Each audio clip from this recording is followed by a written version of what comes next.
सोचिए, उस गरीब को भी भगवान ने सब कुछ दिया है। उसकी छोटी सी झोपड़ी में रहता है और खेतों में काम करता है और वो संतोष में जीवन व्यतीत करता है। उसके पास सब कुछ है। जीवन में विवेक होना बहुत ज़रूरी है। एमिएबिलिटी टू सैनिटी। आपको सेन रहना है, समझदार होना चाहिए। तो विवेक कहते हैं इसे। विवेक क्या होता है? ये सब कुछ मेरे लिए है और किसी के लिए नहीं, मैं ही सब कुछ भोगूंगा। भगवान ने आपको उस गरीब से कई गुना, हजारों गुना ज़्यादा दिया है।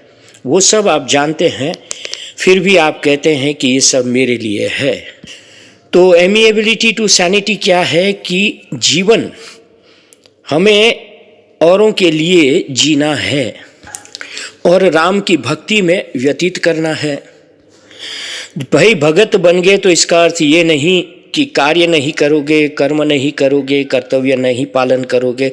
हाँ, सभी के लिए जियोगे तुम, आगे पीछे जो भी है उनके लिए, अपनों के लिए और दूसरों के लिए। जो अपने नहीं हैं उनके लिए भी जियोगे, तब आपने जीवन जिया।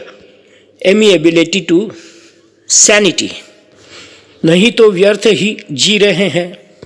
अगर खाना पीना मिल जाता है तो कुछ करो भी मत ना, और कुछ कर रहे हो तो फिर अपने हिस्से में जो जमा रहे हो, जितना आपने इकट्ठा कर लिया है उसमें ऐड कर रहे हो आप, तो भी वो तो व्यर्थ जीवन है।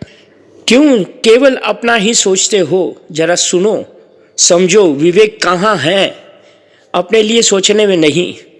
सारे जीवन में सभी के लिए संसार में सुख मिले और सब अच्छे से जिए, प्रेम से जिए, सुविधा में जिए, ये है आपका कर्तव्य।